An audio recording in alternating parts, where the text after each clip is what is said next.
네, 타이포그래피를 배워봅시다 시간에 오셨습니다. 저는 김경원입니다.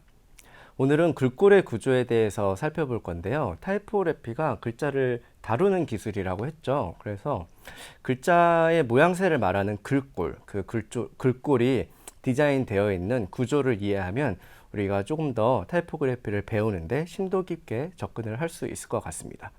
그래서 개념의 이해 시간에 이런 글꼴의 구조를 두 갈래로 나눠서 이야기를 해볼 건데요. 오늘은 그 중에서도 로만 알파벳, 영어하고 관련되어 있는 로만 알파벳의 그 글꼴의 구조에 대해서 다룰 겁니다.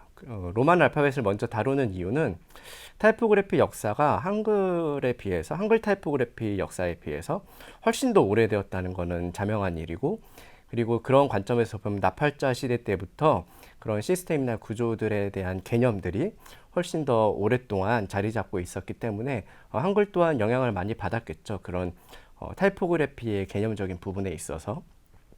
그래서 로만 알파벳을 먼저 다루는 것이 순서상 맞다고 생각을 해서 이렇게 진행을 될 것 같습니다. 그래서 우리가 로만 알파벳의 구조별로 명칭을 먼저 살펴볼 건데요.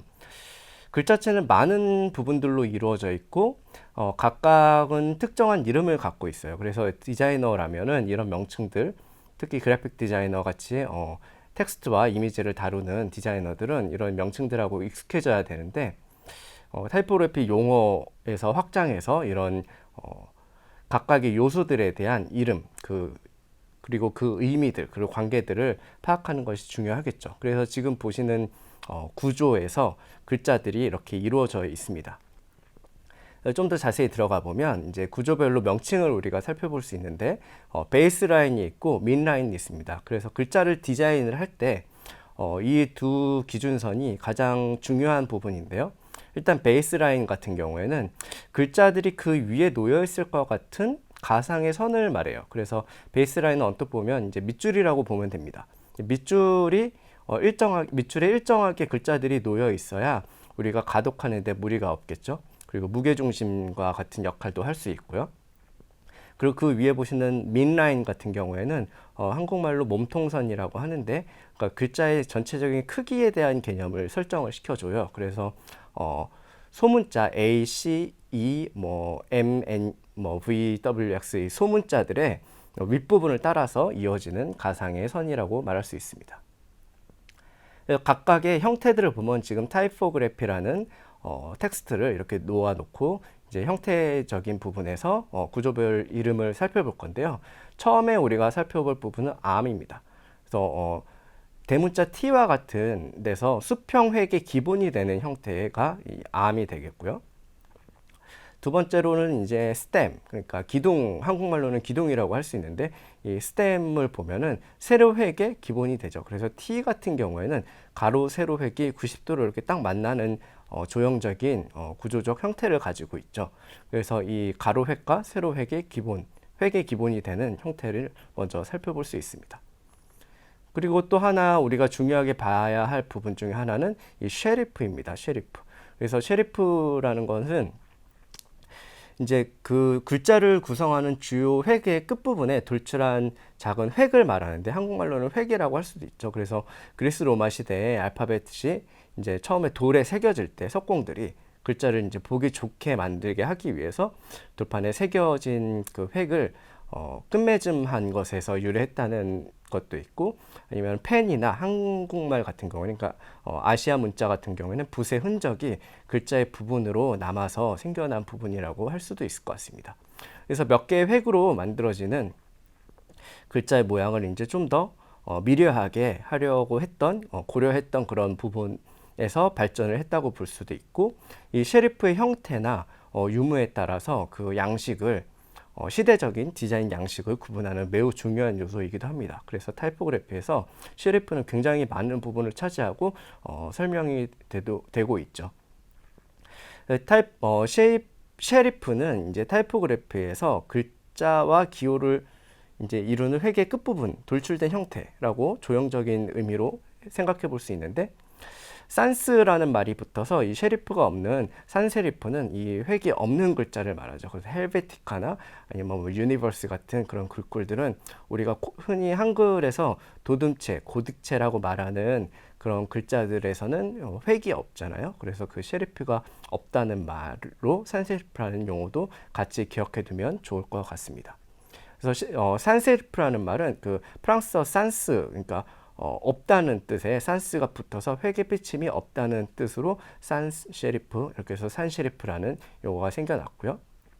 그 밑에 보시면 이제 테일이라는 부분이 이제 소문자 Y 같은 부분에서 이제 디센더 부분인데 거기서 이제 대각선으로 획이 이렇게 딱 꼬리처럼 내려온 부분을 테일이라고 합니다. 그래서 여기서 알 수 있듯이, 그리고 앞으로 지금 이후에 설명하는 내용들 중에 이 타이포그래피의 형태적인 그 구조의 특징을 설명을 할 때 그 각각의 명칭들을 인체에 비유해서 이름을 지어 놓은 부분이 굉장히 많아요. 앞에도 보면은 기둥도 있었지만 암 같은 부분, 그 테일 이런 부분도 신체, 그러니까 뭐 인간이 꼬리가 있지는 않지만 어떤 그런 부분들이 생명체 부분에 빗대서 표현한 부분들이 꽤 많이 존재를 합니다. 그리고 그 다음에 살펴볼 부분은 이제 어센더하고 디센더예요.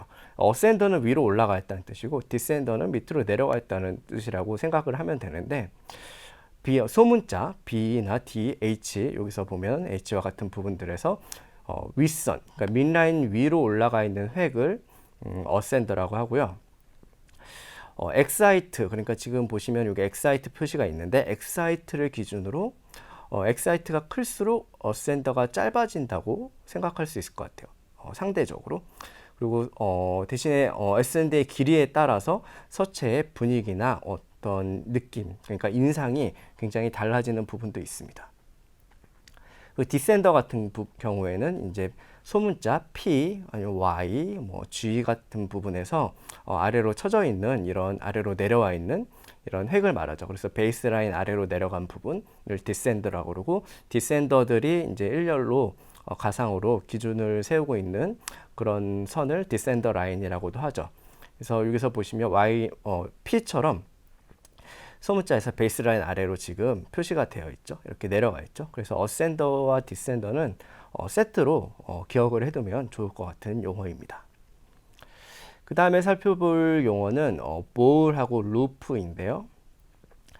소문자를 구성하는 이 형태들 중에 둥근 이런 패곡선을 이루는 부분을 볼이라고 해요. 그래서 A, B, D, P, Q, 뭐 G 이런 O 이런 부분들에 보면은 둥근 형태를 가지고 있잖아요. 이런 것들을 모두 볼을 가지고 있다고 하고, 소문자 A의 볼은 시대에 따라서 형태들이 크기나 형태들이 굉장히 달라지는데, 시대를 거슬러서 과거로 갈수록 이제 작아지는 경향이 있기도 하고, 그리고 여기서 보면은 지금 예시로 든 타이포그래피의 A의 형태에는 위에 이렇게 볼록한 부분이 있지만 그 부분이 없어서 산스리프체 같은 경우에는 그런 부분이 없이 O에 가까운 형태를 유지하는 스타일도 이제 발전을 하게 되는 것이죠.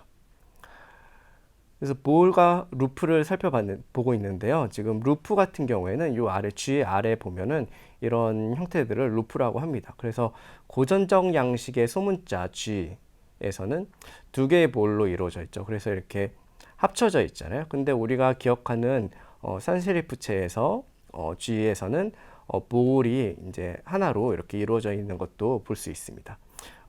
특히 이 디센더에 해당하는 볼에서 이 아래쪽 요 모양을 루프라고 하고, 루프는 20세기에 개발된 산세리프 서체 양식에 이르러서 열린 형태로, 지금은 이렇게 닫혀 있잖아요. 근데 헬베티카 같은 산세리프 글꼴들, 우리가 기억하는 그런 형태들을 보면 이 부분이 이제 열리게 되는 그런 형태로 나타나죠. 그래서 시대를 구분하는 글자만으로도 개발된 그런 시대적 배경에 따라서 글자 형태의 시대적 그런 양식들이 다 녹아들어 있는 그런 모습을 우리가 발견을 할 수 있습니다. 다음으로 살펴볼 용어는 속공간이에요. 영어로는 카운터라고 하고, 여기 보면은 O하고 A에서도 있고 P에서도 있는데요. 안쪽에 이제 둘러싸인 부분, 그러니까 완전히 이제 부분적으로 이렇게 둘러싸여서 이렇게 있는 속공간을 카운터라고 하는데, 이 카운터가 큰 글자는 시각적으로 굉장히 시원한 느낌을 주겠죠. 반대로 너무 커지면은 공간으로 이제 시각적인 시선이 뺏기기 때문에 가독성이 떨어질 수도 있고, 그래서 이 속공간의 크기 여부, 공간의 그 비중에 따라서 우리가 글자에 대해서 얘기를 할 때 가독성 또는 형태적인 부분에 대해서 많은 이야기를 할 수 있습니다. 예를 들면 인체 비례해서 비유해서 예를 들면 이 속공간이 있는 형태 중에 알파벳 E가 있죠. 소문자 E에서는 속공간이 이렇게 D자를 눕혀놓은 것처럼 생겼는데, 그것의 또 다른 이름은 I라고 그래요. 그래서 그 공간이 넓으면 눈이 큰 사람처럼 굉장히 인상이 강하고 시원시원해 보일 거고, 그 부분이 좁으면 눈이 작은 사람처럼 조금 더 이렇게 아담해 보이거나 시각적인 인상이 바뀌어 보일 수 있을 것 같습니다. 그래서 카운터와 어페처를 지금 살펴보고 있는데요. 카운터랑 대비해서 어페처를 또 세트로 생각해 볼 수 있을 것 같아요. 그래서 둥근 모양의 활자에서 열린 정도, 그러니까 여기 지금 A에 보면 카운터 공간이 있는데 카운터 앞쪽에 A에 이렇게 고리처럼 생긴 부분에 열린 정도를 어페처라고 하죠. 그래서 이 어페처도 글자의 그런 생김새를 규정짓는 아주 중요한 요소라고 할 수 있습니다. 대문자 G 아니면 소문자 대문자 다 동일하게 C나 S 같은 경우에 이렇게 어페처 공간들이 있죠. 아니면 소문자 E 같은 경우에도 아래 획 앞에 뚫려 있어서 어페처가 있습니다. 그래서 이런 형태와 양식을 구분하는 잣대가 되는 용어와 부분들이 몇 가지가 있죠. 아까 얘기했던 그런 카운터도 그렇고 어페처도 마찬가지로 이 공간의 넓이나 열린 정도에 따라서 그 과거의 양식들을 어느 시기에 이런 양식이 나왔는지, 이 글꼴이 어느 시대에 개발이 됐는지를 예측해 볼 수 있는 그런 부분이 될 것 같아요. 그래서 헬베티카와 같은 그런 산세리프체에서 이런 어페처가 점차 줄어들어서 조금 더 이렇게 정제된 형태로 가고 있긴 하지만, 이 셰리프체, 특히 고전적인 서체하고 조화를 이룰 때에는 열린 공간을 많이 찾아볼 수 있습니다. 다음으로 살펴볼 용어는 이어하고 터미널인데요. 먼저 이어를 얘기를 해볼 거예요. 그래서 이어는 귀잖아요. 그래서 이런 귀 같은 형태에서 오른쪽 상단에 이제 볼 부분에 이렇게 볼록 튀어나와 있는 돌출된 작은 획, 이게 마치 얼굴에 귀가 이렇게 보이는 것 같아 보여서 신체에 빗대서 귀라고 표현을 하죠. 그래서 이어라고 부르는데요. 이제 글꼴을 특징을 확인할 수 있는 여러 가지 알파벳이 몇 가지가 있어요.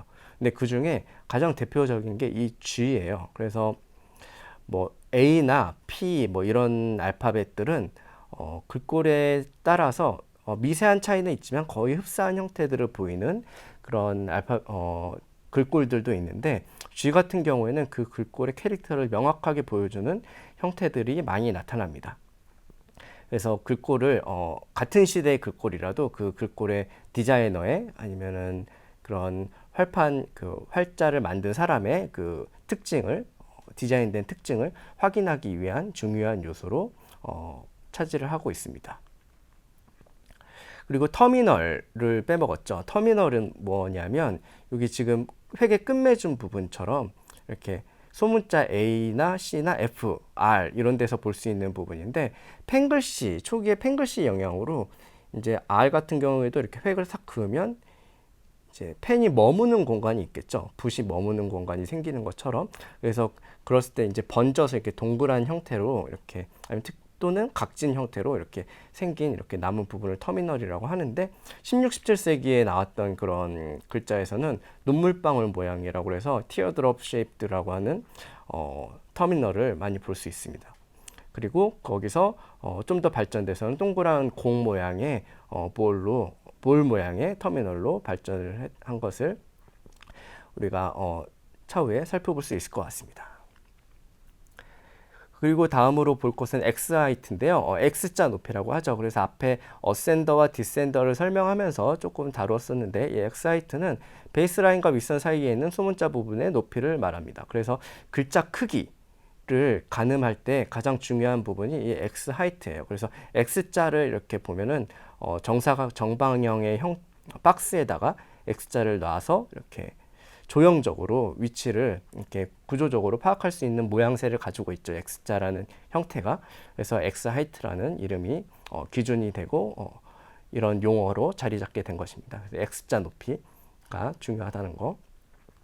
그래서 이렇게 여러 가지 용어를 살펴봤는데요. 우리는 이런 형태적인 특징에서 무엇을 볼 것인가? 어떤 부분을 좀 더 살펴봐야지 우리가 글꼴을 이해하고 활용하는데 도움이 될 것인지 조금 더 자세히 살펴보도록 하겠습니다. 글자체의 형태적인 특성을 나타내는 용어들이 있는데 앞에서 얘기했던 부분과 조금 반복이 되기도 하지만 그 부분들을 좀 더 한 단계 더 나가서 설명을 해보려고 합니다. 그래서 대표적인 예시들이 셰리프의 특징, 아까 셰리프가 굉장히 많이 다루어진다고 얘기를 했었죠. 그리고 획의 굵기 차이. 그래서 획이라는 거는 그 글자의 굵기 차이하고는 또 다르게 획이 굵기 차이가 나는 경우가 있겠죠. 특히 셰리프체 같은 경우에는 같은 글자 레터에서 굵기 차이가 나는 경우가 있죠. 그리고 축, 그러니까 동그란 형태의 우와 같은 그런 동그란 형태의 글자일 경우에 그 축의 각도를 우리가 살펴볼 수도 있고, 그 아까 얘기했던 어페추어, 열린 정도에 따라서 그 소문자의 높이에 따라서 그리고 획의 끝맺음 부분에 따라서 이런 부분들을 살펴볼 때 우리가 특정 글꼴의 형태적인 특성을 파악하는 데 아주 중요한 단서가 된다고 할 수 있습니다. 셰리프의 특징을 먼저 보면은 시대별로 이렇게 셰리프가 변화하는 것을 살펴볼 수 있어요. 근데 대표적인 이제 셰리프들의 이름들을 지금 같이 살펴볼 건데 그 중에 올드 스타일 셰리프, 여기 보이면 올드 스타일 셰리프는 대략 한 1465년 시대 정도로 거슬러 올라가면 될 것 같아요.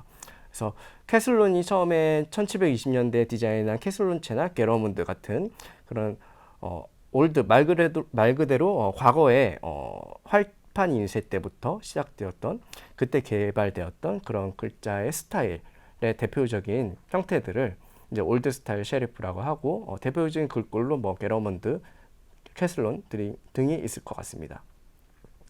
그 다음으로 볼 수 있는 것은 또 이러한 흐름들이 있는데 여기서 보면 형태적인 특징에 따라서 조금 나눠놨어요. 그래서 트랜지셔널이라는 셰리프, 트랜지셔널 셰리프는 이제 과도기적이란 뜻을 담고 있죠. 그래서 모던한 셰리프, 그리고 아까 얘기했던 올드 스타일 셰리프 중간에서 이제 과도기적으로 생겨났던 형태들을 말해요. 그래서 존 바스커빌이 디자인한 바스커빌체 같은 글꼴들에서 나타나는 특징이라고 할 수 있죠.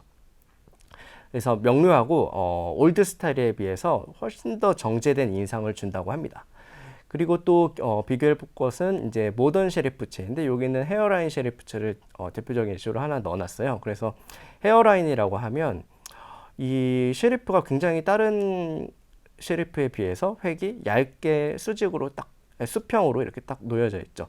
그래서 디돈 셰리프라고도 하는데 보도니가 지안 바스티아 보도니가 디자인한 보도니체가 대표적인 글꼴이라고 할 수 있겠죠. 그래서 가는 획과 굵은 기둥의 강한 대비에 의해서 수직성이 과장이 되는 그런 글자의 그 셰리프의 특징을 가지고 있습니다.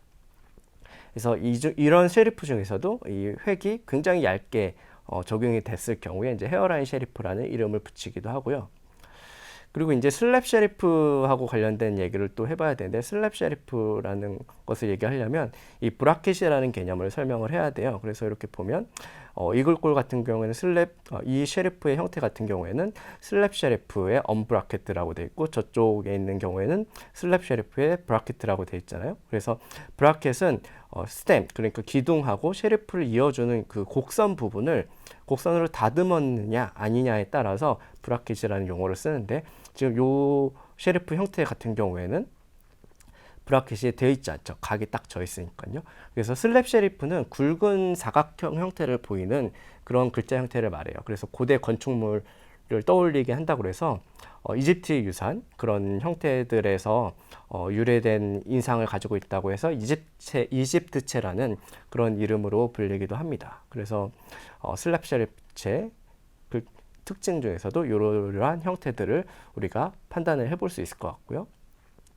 이 밖에도 여러 가지 이제 뭐 스크립트 글꼴에서 나타나는 커시브 셰리프나 또는 이제 우리가 굉장히 많이 쓰는 산셰리프체. 산셰리프체는 셰리프가 없다는 뜻이죠. 그래서 현대 타이포그래피로 넘어오면서 산세리프가 나타나기 시작하면서 산세리프체에서는 이제 획이 없으니까 셰리프가 없으니까 이제 다른 알파벳의 특징적인 형태적인 특징으로 파악을 하지만 그 이전까지의 셰리프 글꼴들일 경우에는 이 셰리프의 형태적 그리고 시대적인 특징이 굉장히 중요합니다. 그래서 그 셰리프의 특징이 그 시대에만 썼다는 게 아니고 그 시대에 디자인되거나 발전된 아니면 그 시대로부터 유래된 또는 현대에 디자인되어 있지만 그 시대에서 영감을 받은 그런 양식의 하나라고 판단을 하면 될 것 같습니다. 그 다음에 우리가 살펴볼 부분은 이제 획의 굵기 차이예요. 그래서 위에는 셰리프가 있고 밑에는 산셰리프가 있는데 산셰리프 같은 경우에는 미세하게 굵기 차이를 통해서 균형을 맞추는 디자인을 이루긴 하지만 셰리프체 같은 경우에 특히 뭐 보도니아와 같은 획의 차이가 굉장히 극명하게 나타나는 글꼴 같은 경우에는 이 획의 굵기 차이가 강하게 나타나죠. 그래서 셰리프체는 글꼴의 차이가 있는데 그런 형태적인 부분을 우리가 판단을 할 수가 있고 또 다른 용어 중에 축이라는 스트레스와 아식스라는 이런 부분도 있어요. 그래서 축이라는 거는 대체로 셰리프 지금은 정원을 그려놨지만 셰리프 서체들은 글자의 굵기 변화가 있었잖아요. 앞에서도 살펴봤듯이. 그래서 우와 같은 경우에도 둥근 부분에 굵기의 변화가 있습니다. 그래서 이 굵기의 변화가 돌아갈 때 이제 기준선이 있어서 돌아가겠죠. 원형을 이루고 있으니까. 그래서 이렇게 축이 있는데요. 축을 아식스 또는 스트레스라고 하죠. 그래서 이런 축이 수직으로 놓여 있느냐 아니면 수평 이렇게 기울어져 있느냐에 따라서 그 글자 디자인의 균형의 형태 또는 뭐 시대 아니면은 그 무게 배분이 다르다는 것을 우리가 파악을 할 수 있습니다.